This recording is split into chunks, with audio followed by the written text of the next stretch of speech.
programme Open Space is given over to Anti-Fascist Action. The programme uses disturbing archive and news footage to highlight their violent and emotive struggle against supporters of the extreme right.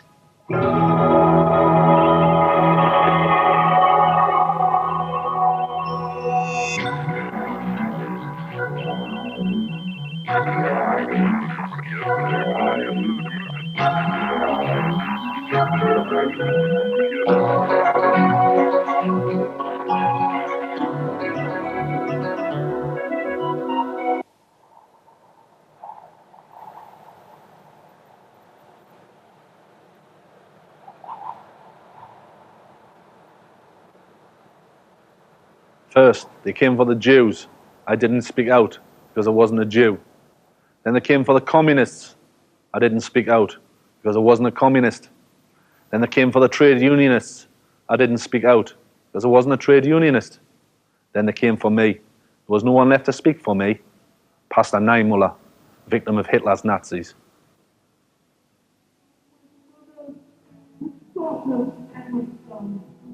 And then they came for me. Then they came for me. Then they came for me. They came for me because I'm Mensi, singer in the Angelic Upstarts. Fascists attacked me here. They intended this to be my final gig. They wanted me to stop playing because I've always been an anti-fascist. At the same time, they were attacking a variety of bands with working class followers, including big names like the Pogues and Desmond Dekker. This was part of a wider plan by the extreme right to influence the music scene by terror. Luckily, there was someone to speak out for me. Anti-Fascist Action sorted it out, and I'm still playing. AFA, as we're known, is not a protest group. We're not in the business of complaining about Nazis, we're in the business of stopping them. Inevitably, this means confronting them on the streets. AFA was set up in 1985 to revive the militant anti-fascist tradition. Our original aims were drawn up on the back of a beer mat, and they stated that the purpose of the new organisation was to confront the fascists, both physically and ideologically.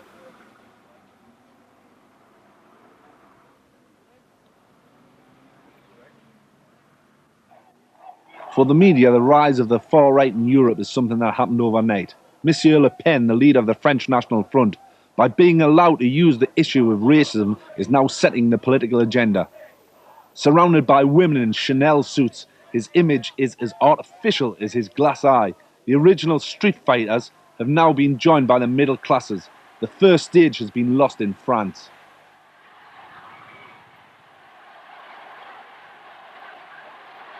They haven't seen anything about race yet till we get going. That's quite enough of that. This is the British National Party, who are currently the main party of the extreme right here. We've stopped them talking in this film for the same reasons as we're trying to stop them on the streets. We've learned from our experience that the greater freedom they are allowed, the greater their influence and the worse their subsequent behaviour. Their policy of repatriation tomorrow encourages violent racial hatred today.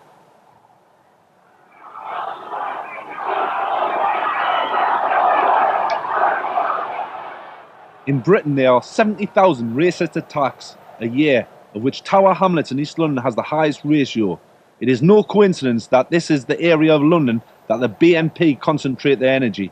In the general election, they received 2,500 votes in this borough, using the battle cry, "Rights for Whites." Obviously, this was a conscious vote for their agricultural policy.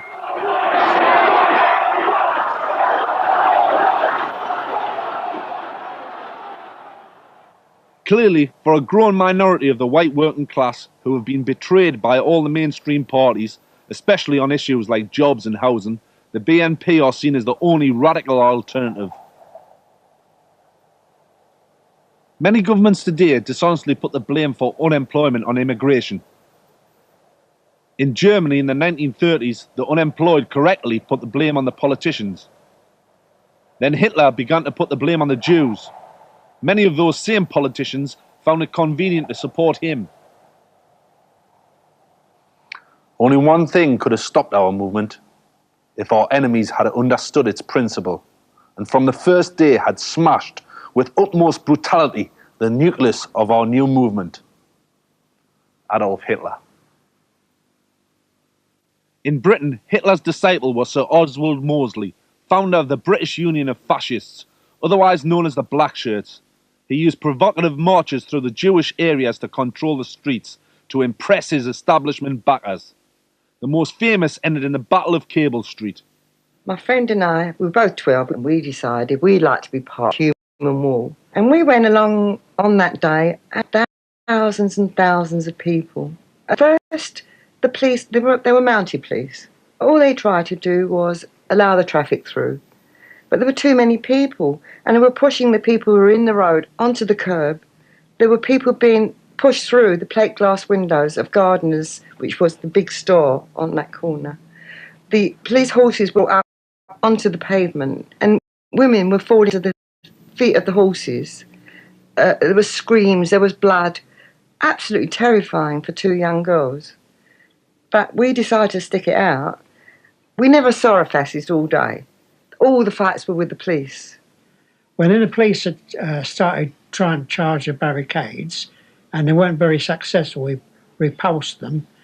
And finally, as they were going back, the women in the buildings above these sheds and that started chucking everything that they could lay their hands on down on the police. Hot water and scraps from kitchens and other things as well. And the police didn't know what to do, and they ran into the sheds and locked themselves in. And then the police was attacking, and one black cop was just about to bounce his truncheon off my nut, and I just stuck out a right hander and he went down. A little bit later, they came up with their hands up, surrendering. We'd never seen a policeman surrender. We didn't know what to do. We took it and told them to show. Police battened away and smashed, and mounted police were battering away for 4 solid hours, and they still couldn't drive the people back. And finally, Mosley, who was the leader of the fascist party in those days, the racist party, was forced to withdraw and had to go back. Many of us was arrested. No fascists were arrested. I was sent to prison for 4 months. Many people of my friends were sent to prison as well. And when I was arrested, all these coppers round here decided to help me to the police station. And when they got there, they just picked me up like a battering ram. They didn't open the police station door with a handle. They just opened it by banging my head against the door. When they got me inside, they just started stamping on my head and banging me over the head with truncheons, and I faded from the scene. And when I woke up a couple of hours later, I heard great cheers from all over, because the news had come through that the racists hadn't broken through, and the chief of police had ordered that Mosley couldn't march, or Mosley was the leader of the racists, couldn't march and had to go back. Tremendous feeling of pride that we were part of all that. For me, that was the beginning of the feeling of anti-fascism, that they shall not pass, and they did not pass that day.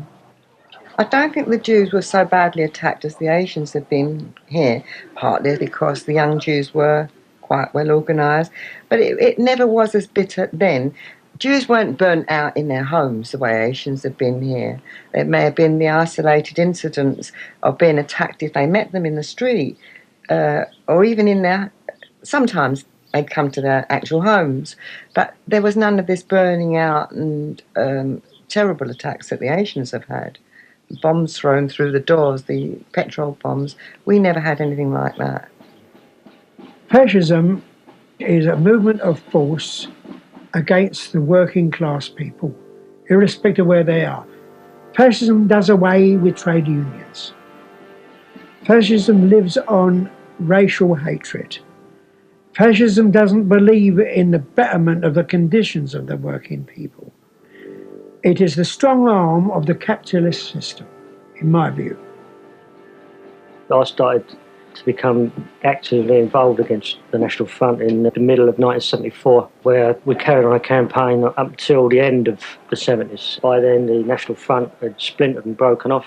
I suppose the most significant part of that was the actual demonstration in Lewisham, where they were literally smashed. They got a terrible pounding, literally a pounding on the streets. Their old philosophy didn't seem to be working, and it wasn't their philosophy, it's the philosophy of one Adolf Hitler controlling and ruling the streets. The National Front became very aggressive, and it started off by the obvious thing, attacking particularly people selling newspapers in the streets, Socialist Workers' Party, but not only Socialist Workers' Party, they attacked people selling the Morning Star, they attacked people selling Militant, and they were becoming very aggressive, and we decided that we'd have to stop it, we'd have to try to stop it. So what we did then, we formed a system where people would have a telephone and we'd be on the end of a telephone, usually on a Saturday morning. And we used to be waiting, and if there was a presence of NF, either in Barking, Stratford, Upton Park, East Ham, we used to go, usually between 10 or 12 of us used to go over there and try to, if you like, remedy the situation.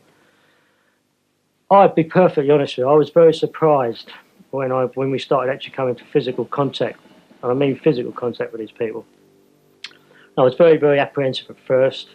Most of them used to look very, very aggressive. Some of them used to wear military uniforms, which don't mean nothing. Probably none of them was ever in the military. To use an East End terminology, they weren't very good on the pavement.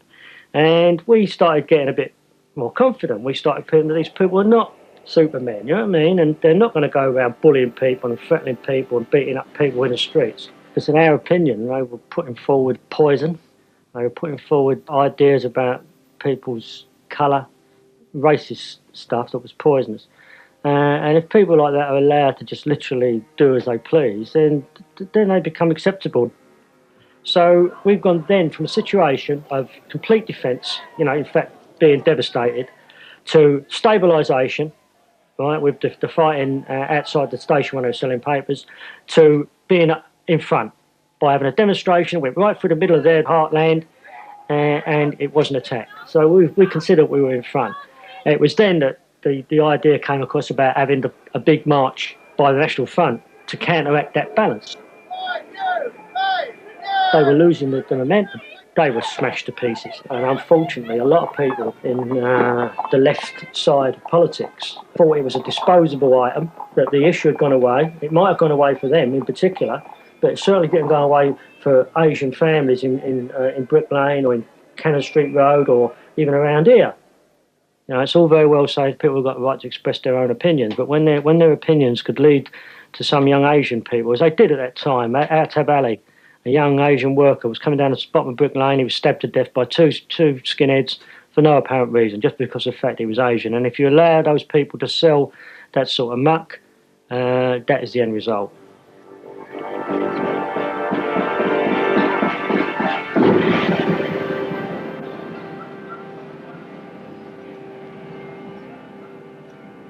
There's probably quite a few good old-fashioned liberals out there, trendy lefties, who are feeling quite uneasy with all this talk of violence. And they're saying, there's other ways. Well, we're not either or. We're both. We'll try all methods. We'll have marches, we have carnivals, music events, we even have a travelling exhibition showing you all the truths of fascism. History's proven that the fascists base their philosophy on physical force. If you're not prepared to meet that force with physical force, then you must retire from the political arena, because the fascists feed on fear. And to ignore them is to encourage them. Here, at least 6 people have been arrested and a policeman was injured in scuffles between 2 groups of demonstrators. Members of the British National Party clashed with a group of anti-fascists who were protesting at the March Through Thamesmead in South London. The march by the extreme right-wing British National Party was through a highly sensitive... Unfortunately, many of today's anti-racist groups refuse to learn from the past. In an abject display of political cowardice, the organisers of the counter-demonstration to this BNP march, who with the support of local people outnumbered the fascists 10-1, chose to march away from any confrontation. The militant anti-fascists were left to register their protest. Precisely because they weren't smashed at Thamesmead, the BNP consolidated their position there and felt confident enough to expand their activities into neighbouring areas. Just 12 weeks later, having won support from local people, the odds of 10-1 against the Thamesmead had swung to 10-1 in their favour in nearby Bermondsey. Later that day, fascist-controlled gangs rampaged through the streets attacking black people at random. Basically, I got involved with the Anti-Nazi League in January, after its relaunch, the ANL Mark II. Fortunately, where I live, there was no other alternative. The main reason why I left the ANL to join AFA is after, as you know, giving out leaflets on the street, trying to sell the papers. I mean, you have a march, they'll have a march, the BNP will march down one street, police will be there cordon off, the ANL will be shouting, Nazis out, Nazis out. I mean, the Nazis know that they're Nazis, they don't need to be told that. I mean, they're flying a placard and all that. Oh, you know, nice and clicky sort of thing. I mean, AFA, well, me included, would be halfway along that street, halfway across it, with a placard in my hand, smashing it over his bastard head. I mean, what's the point of like saying, oh, there's some fascists here, quick, let's get a nice little banner out, let's get some nice little middle-class school teachers. Let's all band together and all chant nice little 60s in the Summer of Log songs against them. Well, it's true, but unfortunately for me, I mean, you hear about the paper, in left-wing papers that I've read, paper sellers selling next door to right-wing sellers, you know, exchanging pleasantries of the day. I mean, it's sick. I mean, it might as well be a Sunday afternoon car boot sale, as far as I know. I mean, they're talking, oh, nice day, innit? Nice weather. They'll be going home at night, sitting down in the intellectual armchair reading 6 Easy Ways for Socialism. The bastards who they've just been talking to 3 hours earlier be going smashing windows and posting fireworks through doors, etc., etc. So who are they kidding? They're kidding themselves. The rest of the life criticise us because we're prepared to do more than just talk about taking on the fascists. We've actually been involved in physically preventing the fascists from holding meetings, from holding rallies. For example, the most recent activity that AFA was involved in was in conjunction with other anti-fascists. We mobilised 200 people in December to stop the BNP Scottish rally, which was attended by John Tyndall, John Peacock and several other dignitaries in the BNP. As a result of that, there was boneheads physically confronted in the streets, were sent packing. There was casuals chased up the city centre, and the BNP leadership were holed up in the Gallery Bar in Argyle Street for hours, for several hours. They were holed up in the Gallery Bar. As a result, the police had to evacuate them along tunnels under the pub and into the train station, and like rats along sewers. The reason why I've actually come on this programme is that one or two people may have suggested to me that I can be more identifiable by youngsters as opposed to a university intellectual telling them about the bad things about fascism. They are using working class or white youth as foot soldiers, and unfortunately a lot of the youth can't see that they're being used. They've been abused, I would say. They've been deceived by the government and being ignored by the government in the sense that as I've already turned around and said, they've got no housing facilities, they've got no benefit, they've got no jobs. They may have youth training, which I would suggest is a euphemism for making tea and stacking shelves. And then this is put towards them that the cause of all these problems is the immigrants, is the blacks, when it's far from it. So it isn't a racist problem we're dealing with, I think it's an economic problem. It seems there is a shift to the right, and it seems like all the political parties have gone that way, leaving a void which needs to be filled on the left. Now you've got to ask yourself the question, is that going to be filled by another left party, or further to the left than what we've got at the present moment, or is it going to be filled by a right-wing party, something like the fascists, who are going to be there saying, well, we can lift you out of this problem, we can lift you out of this crisis.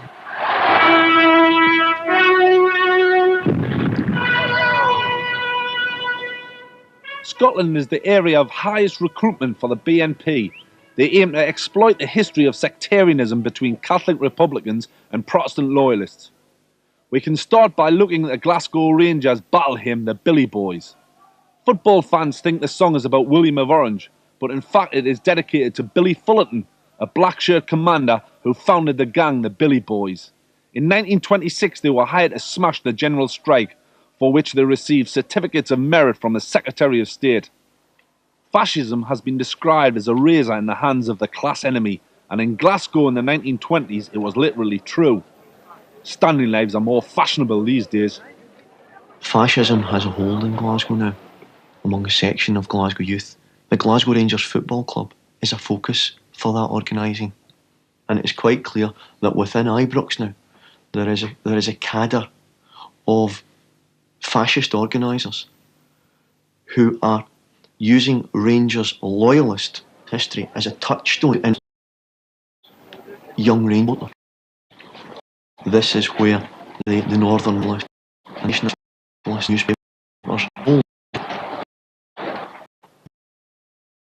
Peers and in Clyde constituency proves the notion that's generally held by the rest of the left that the BNP are just a racist party. The BNP use racism. Racism isn't a principle for the BNP. It's just a tactic that they trot out and use where applicable. In Clydesdale, there isn't much sign of any ethnic minorities. Right? There's very few Asians, very few blacks, very few Chinese people. Right? There's no definite targets. However, what there is a large Irish loyalist population. What they intend to achieve is to build on the bigotry that's already there. Loyalism is a parochial version of fascism anyway. It's based on the idea that there's a Protestant ascendancy, that Catholics are second-class citizens. You know, it's the transferal of Ulster to Scotland, right? And the BNP, they don't want a race war, right? What they want is a sectarian war in Scotland, because the race war politics, they know as well as we do that race war politics won't work up here. They have to use another tactic. Right? And the tactic is sectarianism and whipping up the Ormsmen, whipping up the loyalists and building on what's there. In other words, what they intend to do is try and broaden the horizons of the localised version of fascism and turn it into the British National Party's version of fascism, for the Papish conspiracy of the loyalists to the Jewish conspiracy of the BNP. The young loyalist Rangers fans who are impressed by the loyalist paramilitaries, right, can then be equally impressed with the BNP, given the links that are being developed, the duality of membership and stuff like that, right, and they can clearly stand as the spokespersons of the UVF in Scotland, right. It's no accident that the Scottish BNP banner at their national rally was alongside the YCV UVF banner, the YCV being the youth wing of the UVF.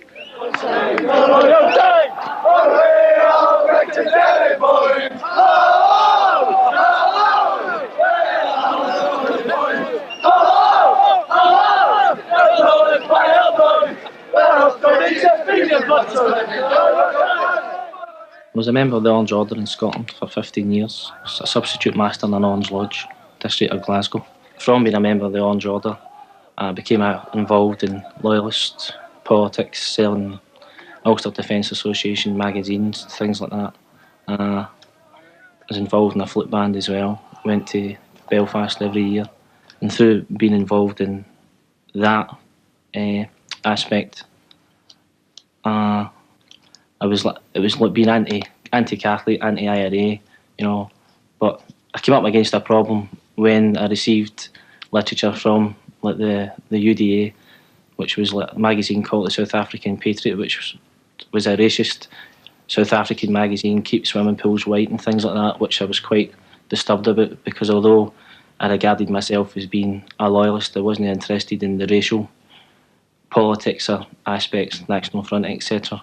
So I was unhappy about that, and I complained about it. They stopped, but just before they stopped, I actually received literature from the Federation of Conservative Students, which was a magazine called The Unionist, which was it had things like Bring Back the B Special, Support the Contras in Nicaragua, Support UNITA, all the sort of right-wing groups around the world. I wasn't interested in the Conservative Party, having just became unemployed and everything else, and then I hated the Tories as much as everybody else. Due to the activities of the militant anti-fascists, the extreme right has not been able to operate in Manchester for a decade. They've been forced to confine their activities to surrounding towns like Rochdale. AFA has followed them. By leafleting white estates, we seek to cut off their supply of recruits at source, by showing that though many of their supporters are poor themselves, they are the enemies of the poor. It was when the stickers had actually started to go up, and one of the candidates for the BNP was standing for election. We live in a council area now, and a new family had moved in, a white family, and it was a young girl, I think of 14, She used to go around to the Asian homes at night and throw bricks through the bedroom windows. There was a group of young people who lived nearby who were openly racist. Now they'd come nightfall, they'd come round and smash in windows, throw things through the letterbox. When we'd go out, there'd be verbal abuse. So we decided to call in the police. Now they said they couldn't do anything. I don't agree with violence, but if there's no other way, then you need to. For many people, the consequences are far more serious. In Newham, an East London borough, a black family remembered another victim, beaten to death a couple of months ago in an unprovoked attack. Even police figures show that in this part of East London, racist attacks have risen by 99% over the last year.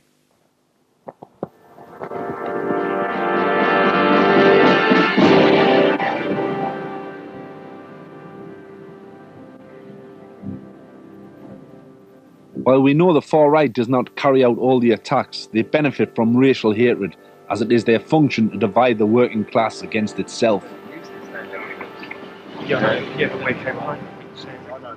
Here in Bermondsey, on the back of their success in opposing the anti-racist march you saw earlier, they have established a successful paper sale.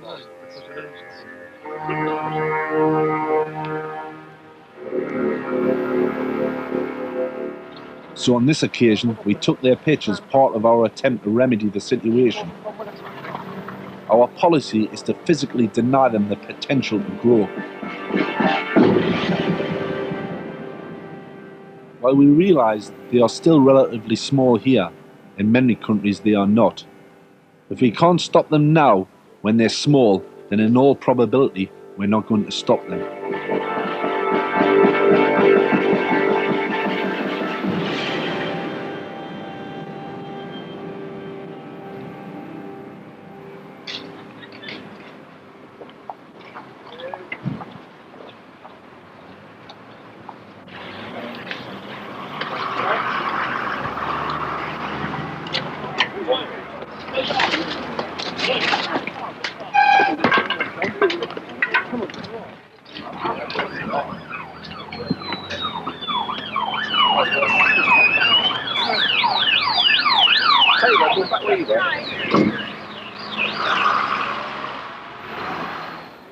The foot soldiers of the fascists have always been working class. At times of economic chaos, strife, trouble, the fascists rear their ugly heads, pretending to be the new radical opposition, when in fact they are the mercenaries of the rich, hired by the rich to maintain their social order. If only we as a class could realise that it's pointless fighting between black and white, Protestant, Catholic, Jew, Arab, and that our interests lie in standing together. It's no good fighting for the crumbs that fall off the rich man's table. The smaller the crumb, the more violent the fight. It's no good tuppence halfpenny looking down on tuppence. In Germany, in 1932, 1 year before Hitler came to power, he received only 20% of the vote. In 1992, in France, Le Pen's National Front received just over 14% of the vote. Remember, fascism doesn't start with concentration camps. That's where it ends.